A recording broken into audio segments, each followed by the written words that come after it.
Property inheritance disputes account for 66% of civil litigation. सन 2002 में एक बहुत बड़े इंडस्ट्रियलिस्ट इंडिया में एक्सपायर हो गए और शायद सबको पता है दो भाइयों में काफी प्रॉब्लम हुए थे। प्राइम मिनिस्टर लेवल तक, फाइनेंस मिनिस्टर लेवल तक उसमें लोगों ने इन्वॉल्व होकर सोल्व किया था।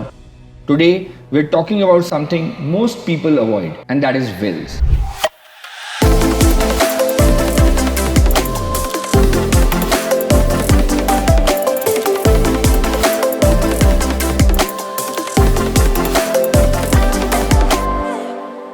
What actually happens अगर विल नहीं है तो उस सिचुएशन में क्या होता है? तो एक फैमिली है जहाँ पे दो बच्चे हैं, एक लड़का है एक लड़की है, दोनों शादीशुदा है, पिताजी एक्सपायर हो गए, एक घर है, कुछ म्यूचुअल फंड है, कुछ इंश्योरेंस पॉलिसी है, विल नहीं था। उसके बाद में जब बोलते हैं कि भैया इनके पास क्या था हमें पता ही नहीं है, तो ट्रेजर हंट चालू होती है। तो ये ट्रेजर हंट शब्द है मुझे लगता है इसीलिए आया होगा, we don't have date of expiry. Everybody can gain from making a will, तो फिर लोग इतना रेजिस्ट क्यों करते हैं? सो एक तो है कि अवेयरनेस नहीं है, इधर प्रोकाशनियस करते हैं या कहते हैं कि मैं तो अभी मरने वाला नहीं हूँ या मेरे पास कुछ ज्यादा वेल्थ नहीं है, वो 100 बहाने बनाते हैं। किसी का डाइवोर्स हो चुका है और किसी की फैमिली में एक ही बच्चा है, किसी के 2 बच्चे, एक एनआरआई है, किसी का लिविंग रिलेशनशिप चल रहा है। नॉमिनेशन इज एक्चुअली अ कस्टोडियनशिप या ट्रस्टीशिप। लोग इंश्योरेंस लेने से भी प्रोक्रेस्टिनेट करते हैं, अरे अभी तो क्या जरूरत है, बाद में ले लेंगे। इस टाइम पे पहला विल बनाना चाहिए। मोटा मोटा 35-40 एज में जब you are married, you have a family,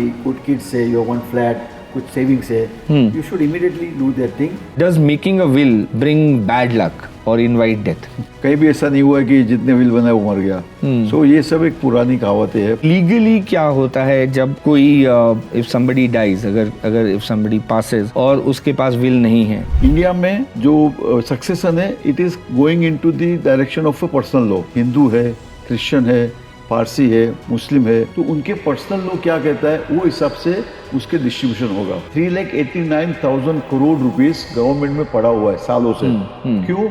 क्योंकि किसी ने विल नहीं बनाया है। एवरी 3 इयर्स में हम कहते हैं कि आप रिव्यू करो कि जो लिखा था सही है या कुछ चेंज करना है। तो जो लोग विल नहीं बनाते हैं वहाँ पे जो प्रोसेस लगता है, जब आपको सक्सेशन सर्टिफिकेट लेना होता है, कुछ जगह में तो प्रोवेट भी है, आई थिंक लोगों को समझ नहीं है कि उसमें कितना टाइम लग जाता है। लेकिन विल नहीं होता है तो बड़ी दिक्कत है कि कौन फैमिली में वो कौन प्रूव करेगा, तो कोर्ट से सक्सेशन सर्टिफिकेट लाना पड़ता है। वो प्रोसेस 1-1.5 साल चलता है। 1 से 1.5 साल। और कॉस्ट भी काफी है उसमें, जो कोर्ट फीस देनी पड़ती है इसे प्रोसेस करने में, टाइम लगता है, कीमत हो सकता है 2 लाख से 5 लाख चली जावे, एंड बाकी जो भी लॉयर का खर्चा वो अलग से। कुछ अब डिस्प्यूट चल रहा है तो पड़ा हुआ है, तो वो जॉइंट प्रॉपर्टी, एंसेस्टर प्रॉपर्टी, वो सबकी मिलजुल की प्रॉपर्टी है। यू कांट से कि इट्स माय प्रॉपर्टी। तो जतिन, 100 बातों की एक बात, टाइम, एफर्ट और लोगों का मिसअंडरस्टैंडिंग, सब चीज़ का एफर्ट आता है जो सब बचाया जा सकता है अगर विल हम करें, राइट?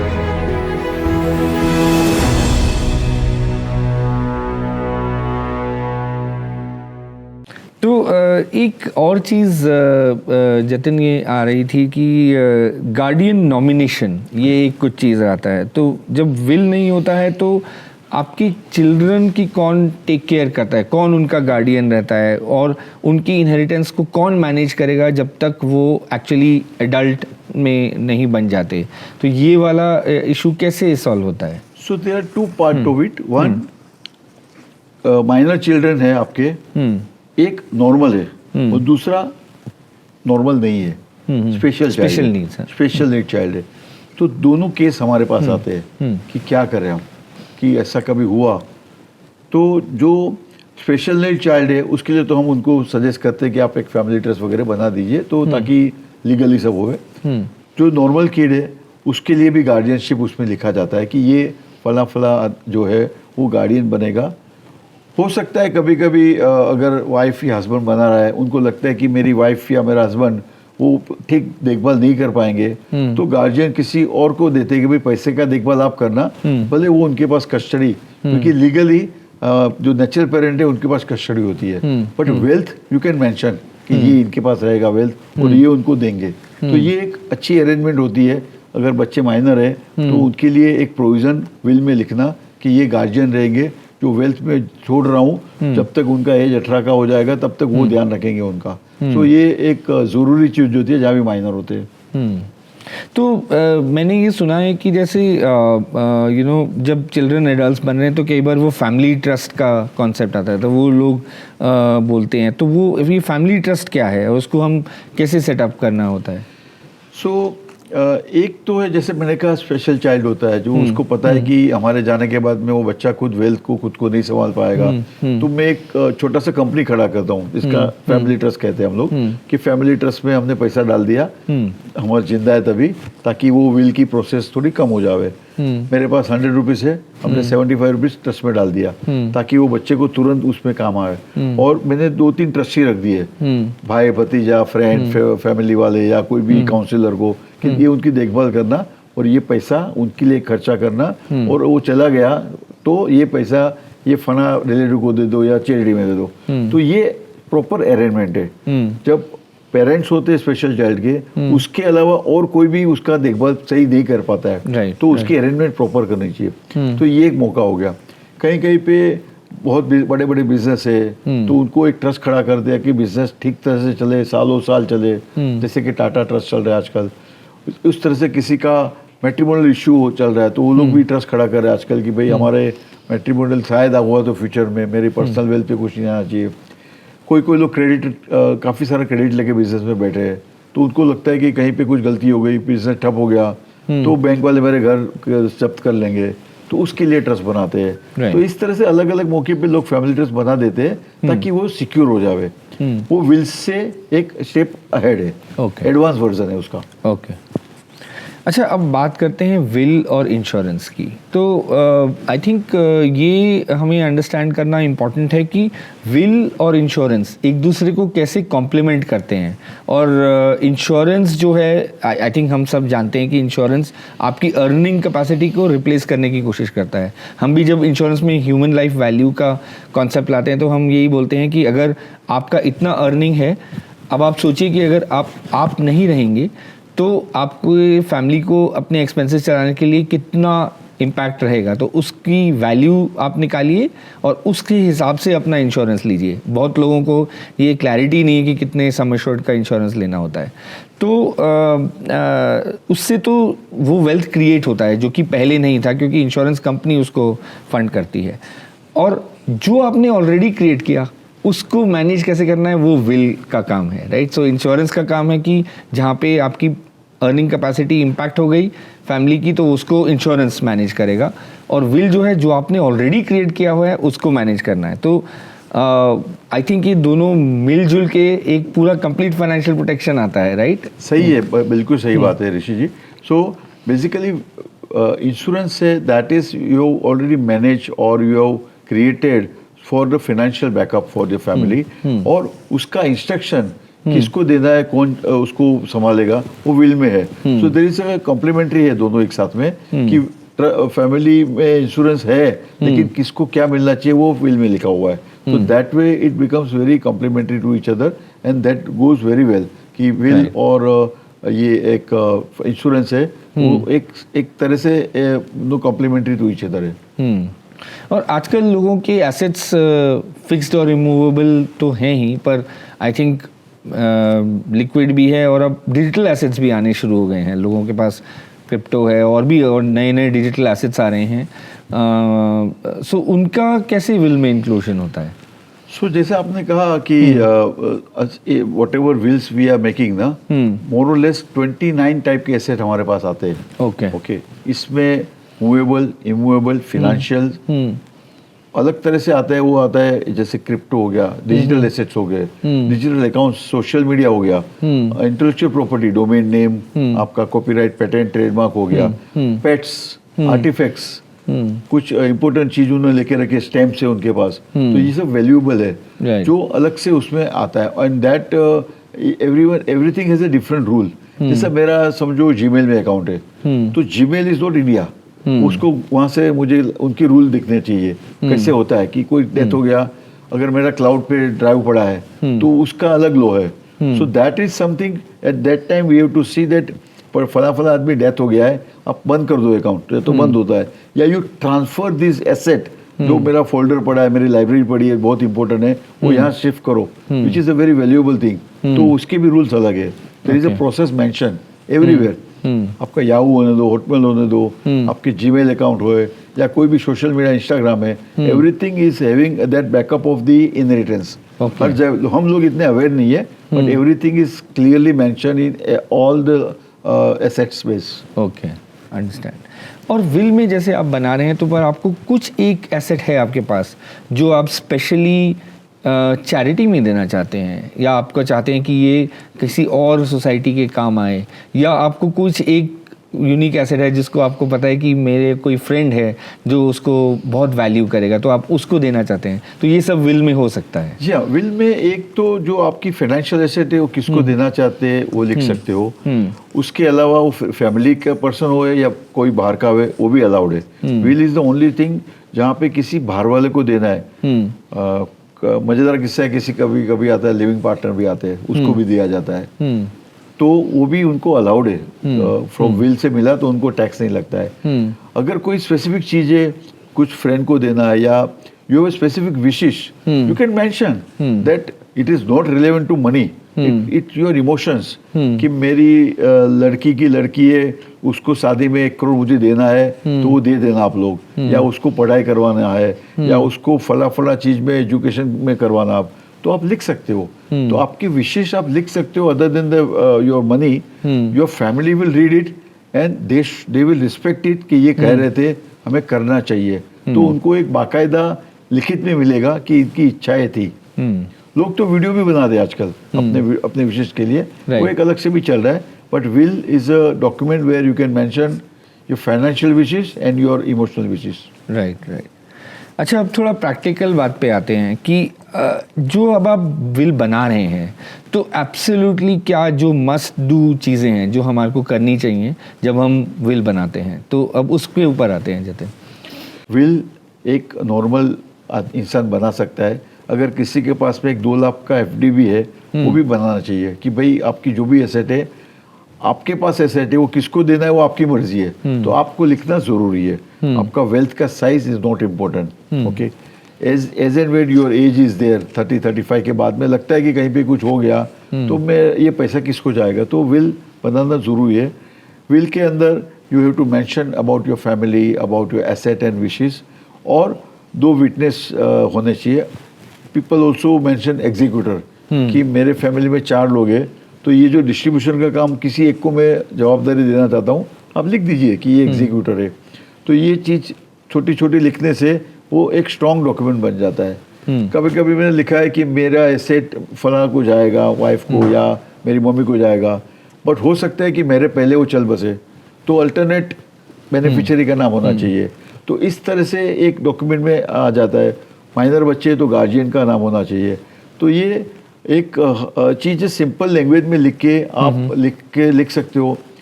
कभी कभी लिखना ज़रूरी है कि किसको देना है, तो लोग कहते हैं एसेट वाइज कि मुझे बैंक अकाउंट इसको देना है, मुझे फ्लैट इसको देना है, मुझे ज्वेलरी इसको देनी है, या लोग कहते हैं कि परसेंटेज पूरा वेल्थ है उसका 50% मेरी वाइफ को दो, 25% डॉटर को दो, 25% सन को दो, इस तरह से भी लिख सकते हो। तो इस तरह के लोगों के विचार है। कहीं कहीं पे ज्वेलरी में बात आती है कि मैं ज्वेलरी कैसे दूँ। हर जो वुमेन्स होती है उनका एक बहुत बड़ा एसेट है, वो ट्रेजर है, उनको लगता है कि ये मुझे इनको देना है, इनको देना है, तो काफ़ी सारे लोग उसमें फोटोग्राफ लगाते हैं कि ये फला चीज ज्वेलरी है, इनको देना है। So that way is possible.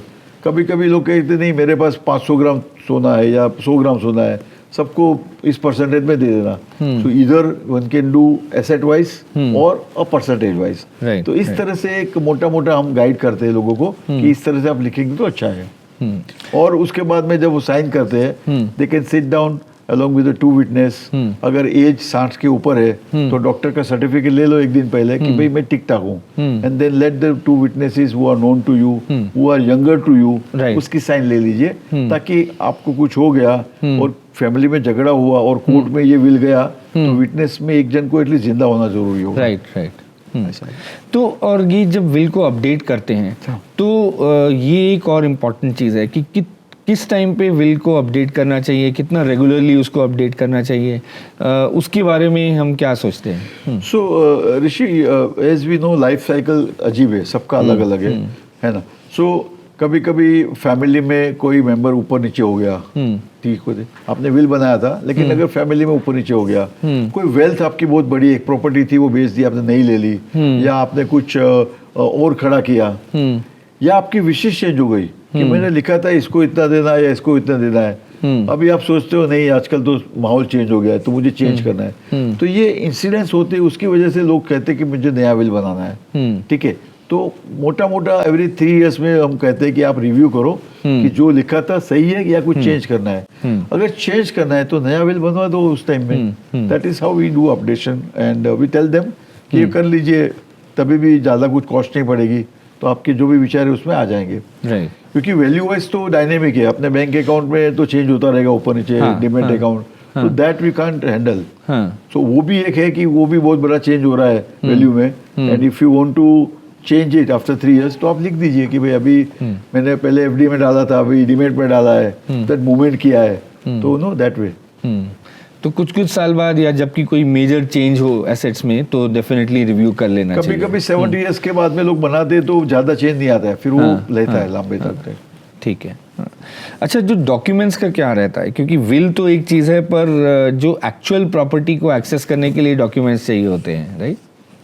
सो हम लोग जब विल बनाते हैं ना तो हम लोग को गाइड करते हैं कि विल तो बना दिया आपने, बट आपके पास ये एक लिस्ट है जो फैमिली को होना जरूरी है, आप ये अलग से लिखिए इन्वेंटरी कि आपके पास लॉकर है तो लॉकर की चाबी कहाँ रखी है आपने, आपकी प्रॉपर्टी है तो प्रॉपर्टी के कागजात कहाँ रखे, इंश्योरेंस है तो इंश्योरेंस की पॉलिसी कहाँ रखी हुई है, आपके पास कुछ शेयर मार्केट, आपका स्टॉक ब्रोकर कौन है, आपका इन्वेस्टमेंट कंसल्टेंट कौन है, आपका इंश्योरेंस एडवाइजर कौन है, आपका बैंक रिलेशनशिप मैनेजर कौन है, सब लिख के देंगे तब तो पता चलेगा, नहीं तो आप तो बताते ही हो किसी को तो कहाँ ढूंढने जाएंगे, तो डिले हो सकता है और उनको स्ट्रगल हो सकती है। तो we always give a guidance note, एक साथ में उनको भेज ही देते बिल के साथ में कि ये भी एक लिख के साथ में रख देना आप, ताकि उनको ये सहूलियत हो। नहीं, ये बहुत इंपॉर्टेंट है। आई थिंक हम भी जब हम इंश्योरेंस में हर बार अपने लोगों को बोलते ही हैं कि दैट आपने इंश्योरेंस पॉलिसी तो ले ली, लेकिन जिन लोगों के लिए इंश्योरेंस पॉलिसी ली है उनको बताना बहुत ज़रूरी है कि कहाँ है और ली है, क्योंकि कई बार अदरवाइज़ अगर लोगों को पता ही नहीं होगा और अगर कोई विल भी नहीं है जहाँ पे भी मेंशन नहीं है तो ये भी हो सकता है कि कुछ को पता ही ना चले कि उनको क्लेम करना है। सही, इनफैक्ट कभी कभी ये भी क्वेश्चन आता है कि विल कहाँ रखूँ, क्योंकि विल भी कभी किसी के हाथ में आ गया, किसी को कम मिला तो फाड़ के फेंक देगा। सो कभी कभी ये भी दिक्कतें आती है कि so then we say that see you can keep it safely, number 1 it should be copy से, तो एक जिसको जिसको देना है उसको दे देना, और विल को कस्टोडियन के तौर पे हमारी कंपनी जैसे भी रखती है, या आपके कोई फ्रेंड, रिलेटिव या एडवोकेट या चार्टर अकाउंट या इंश्योरेंस के जो भी लोग आपके उसके पास रख दीजिए, सेफ रखिए, ताकि आपने जो लिखा है वो होना चाहिए। ऐसा नहीं होना चाहिए कि किसी को मिला, उसको कम लग रहा है तो फेंक दिया, that type of thing should not happen. तो जतिन, आजकल obviously there are two types of residents. So there is resident Indians और नॉन रेजिडेंट है, तो नॉन रेजिडेंट के लिए भी कुछ स्पेशल कंसिडरेशन है जब हम विल की बात करते हैं तो? क्या है, टेक्निकली देखा जाएगा तो ये विल सब्जेक्ट है वो जुरिडिक्शनल है, इंडिया का इंडिया देखता है, यूके का यूके देखता है, यूएस का यूएस देखता है, उनके अलग अलग लॉ है।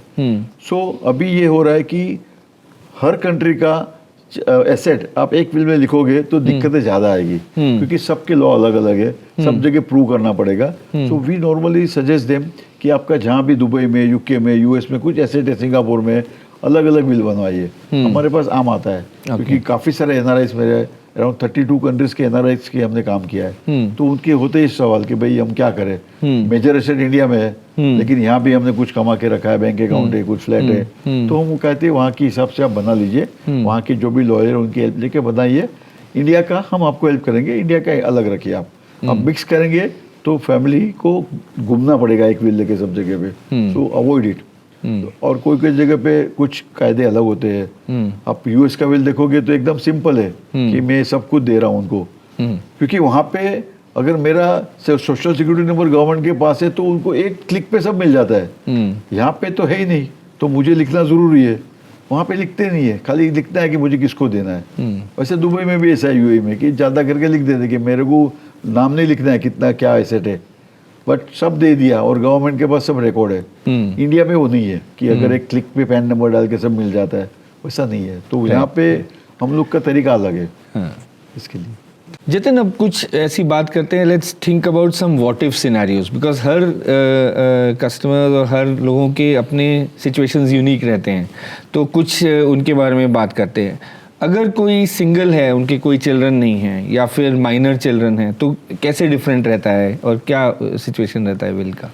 जहाँ पे चिल्ड्रन नहीं है, हाँ। तो वहाँ पे या तो उनको चैरिटी में देना है या तो उनको रिलेटिव्स में देना है। तो ये दो मौके हैं, या वो they will have to appoint somebody to do that process, because वो नहीं रहेंगे, समबडी हैज टू डू।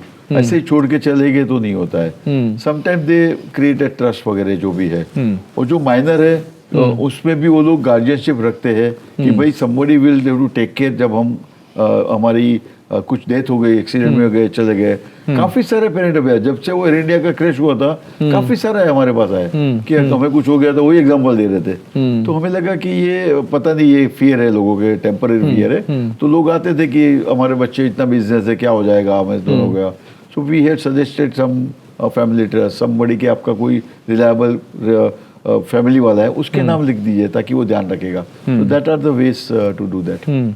और अगर प्रॉपर्टी थोड़ा अब्रॉड है, आजकल तो लोगों के प्रॉपर्टी रहता है कई बार दुबई में या फिर हांगकांग या कहीं पे भी, तो प्रॉपर्टी अब्रॉड है तो क्या सजेशन देते हैं विल के लिए? सो प्रॉपर्टी अगर फॉरेन में है तो उसके में वही कहा कि you have to create a separate will as per their law, local law. क्योंकि यहाँ का जो हमारा अंडरस्टैंडिंग है, हम कुछ लिखेंगे, वहाँ पे अगर वो नहीं चलेगा तो दिक्कत तो आ सकती है। तो वी ऑलवेज सजेस्ट कि जहाँ भी आपकी एसेट आउटसाइड इंडिया है, वहाँ के जो लोकल लॉयर है उसके माध्यम से आप विल बनवाइए, या ट्रस्ट जो भी वहाँ पे है वो कर दीजिए। क्योंकि वहाँ पे भी टैक्स के लॉ है, इनहेरिटेंस के लॉ है, तो वो दोनों आपको वहाँ के कंप्लाई करना पड़ेगा उसके लिए। हाँ। तो लोगों के जो लाइबिलिटीज़ होते हैं, लोगों के पास लोन्स रहते हैं, तो लाइबिलिटीज़ को विल में कैसे ट्रीट किया जाता है? So broadly we always mention this aspect in the will. It is disclosure और डिक्लेरेशन बाय अ पर्सन कि मेरी लाइबिलिटी भी है। किस तरह की होती है?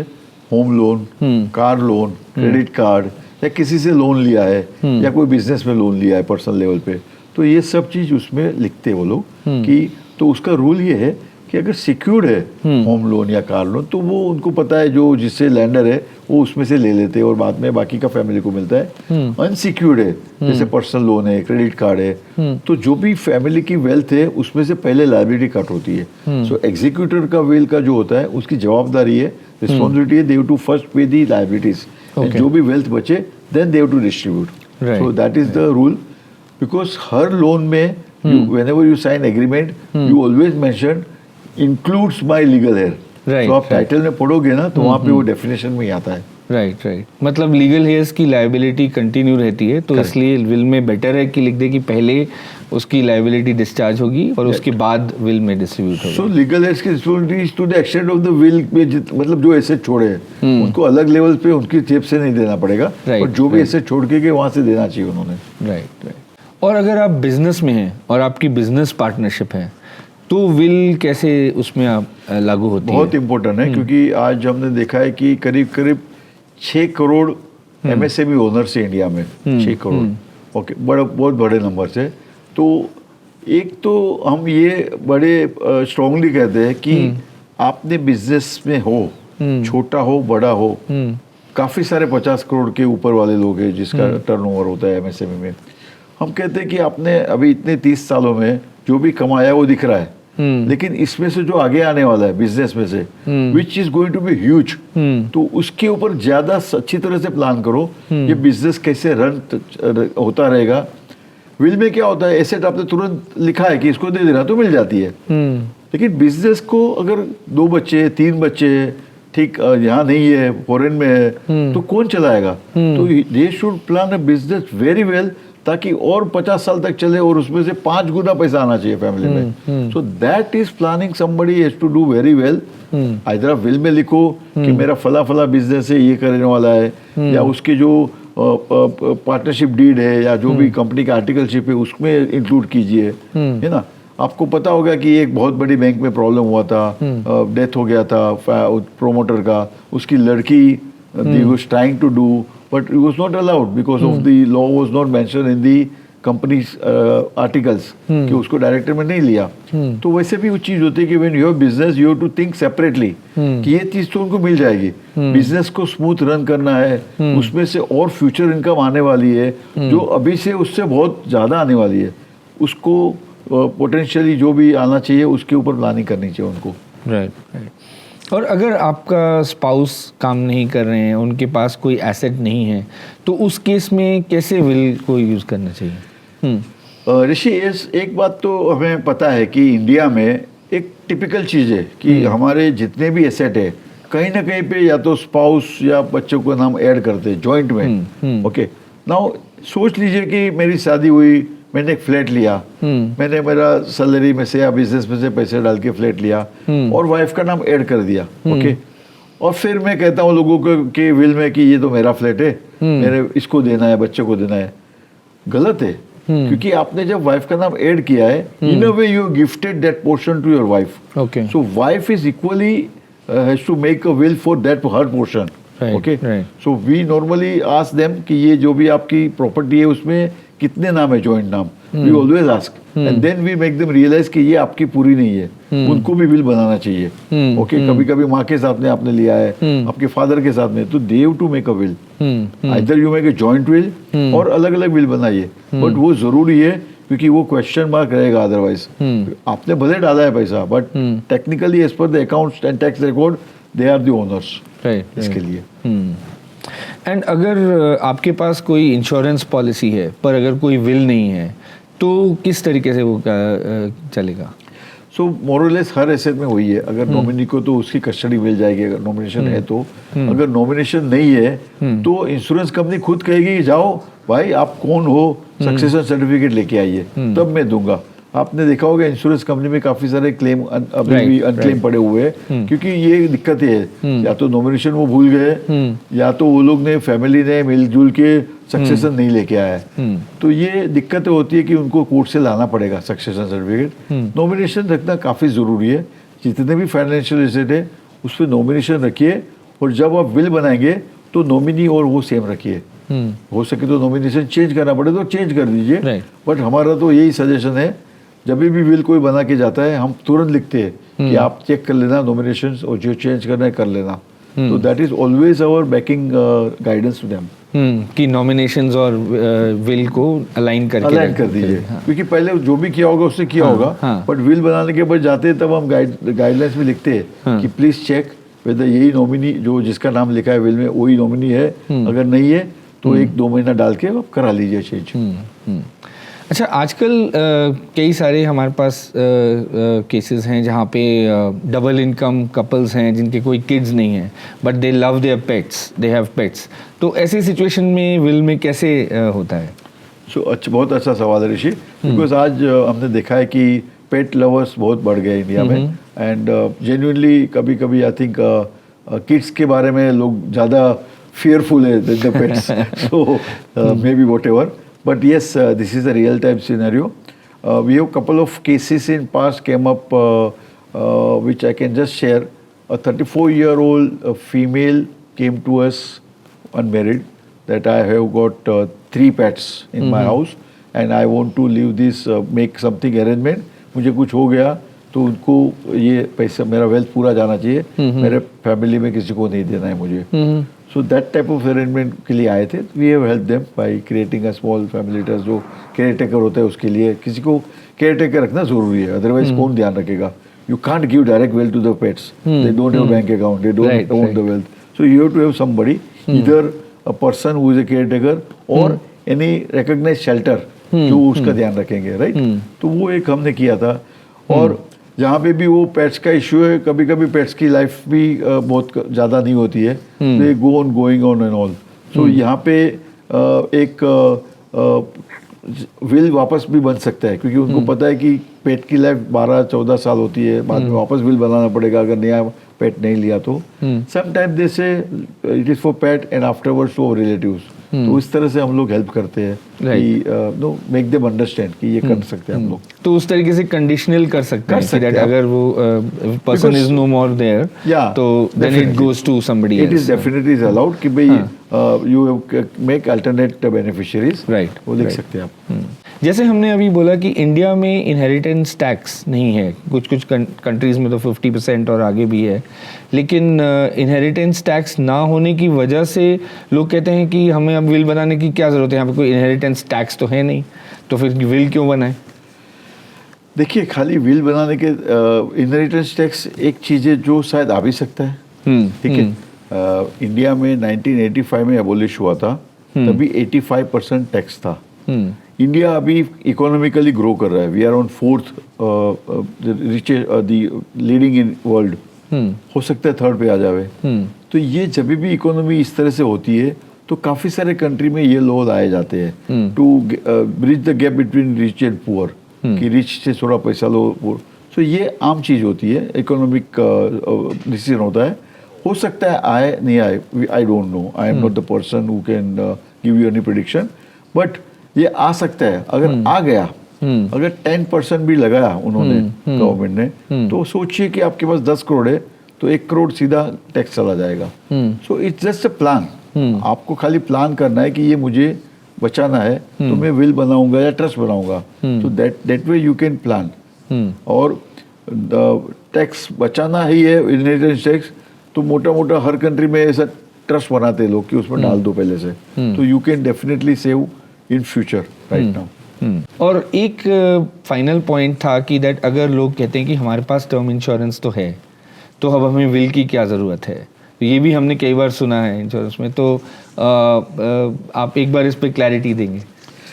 सो ऋषि, टर्म प्लान है वो इंश्योरेंस एक एसेट है, उसका एक प्लान, एक वन ऑफ द पोर्शन है।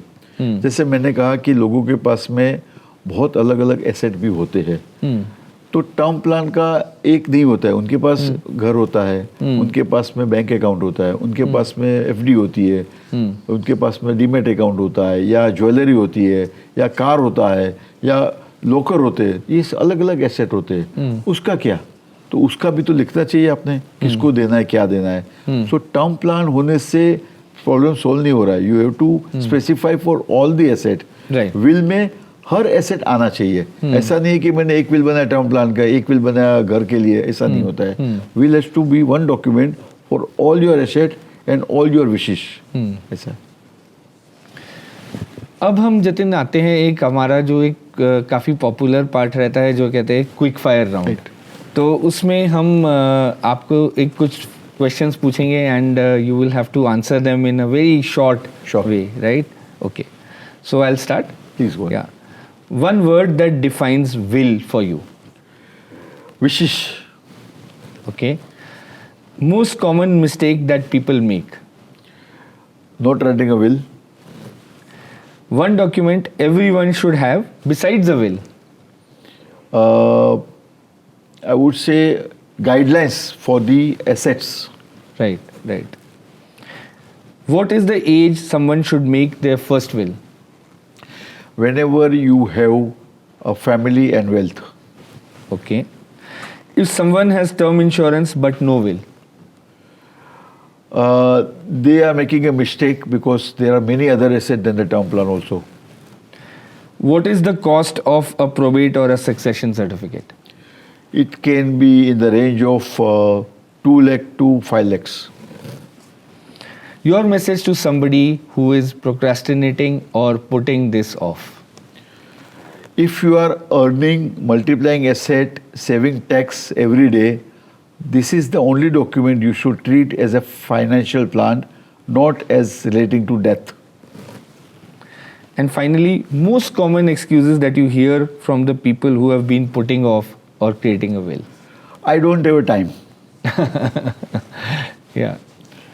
But I think this is the point on which everybody should make time for it, right? So, during my career as a professional or as a job or business people, we spent days, hours, week or months for a projects.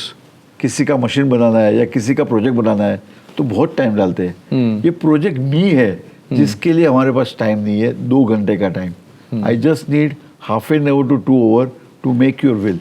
मुझे सिर्फ कुछ detail चाहिए आपसे और मेरा will बन जाएगा। आप साइन कर लो, 2 वीकनेस ले लो बाजू में से, ख़त्म। इतना भी लोग अपने पे टाइम नहीं डाल रहे। तो वो प्रोजेक्ट मी पे थोड़ा टाइम देना ज़रूरी है लोगों को. I think that is a very important message कि दैट प्रोजेक्ट मी पे और इस विल की इम्पोर्टेंस इतनी अधिक है कि इसके ऊपर टाइम लगाना तो बहुत वेल वर्थ है. And I think most importantly for your family. True. I think उनके प्रोमिसेस को मीट करने के लिए ये बहुत इम्पोर्टेंट है. True. Thank you, Jatin. I think it was a pleasure. We give us a lot of understanding in this conversation about how we can use will and what are all the myths and reality around will. So I think it was exceptionally great catching up, meeting you on this. Thank you so much Rishi. I really enjoy this conversation and मुझे लगता है कि आपके माध्यम से काफ़ी लोगों को ये एजुकेशन मिलेगा. हो सकता है काफ़ी लोग अपना विल बनाना शुरू करें एंड कहीं भी कभी भी कोई किसी को इन्फॉर्मेशन या अवेयरनेस की ज़रूरत हो, we are always available for you for them. Thank you, Jatin. Thank you so much Rishi. Jatin, here's a small gift of appreciation from us, for participating in Depend on Insurance, Depend on Us. Thank you for coming. Thank you so much, Rishi. Thank you so much for allowing me to speak about this subject. Thank you so much. Now let's go to the wall of dependability because we would like to have your autograph on it. Sure.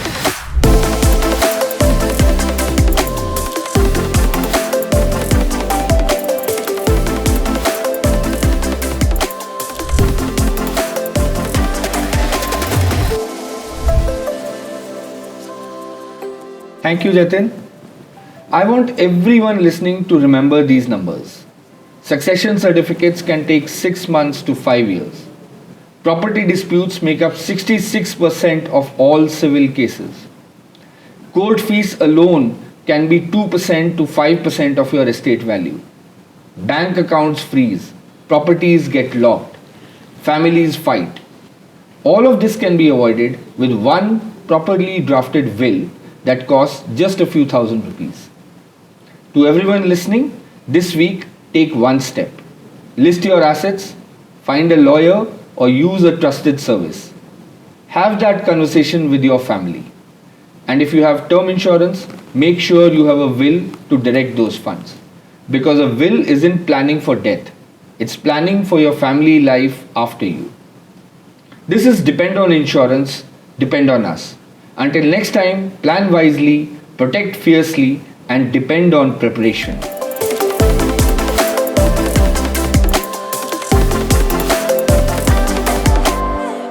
Canara HSBC Life Insurance. Promises का partner.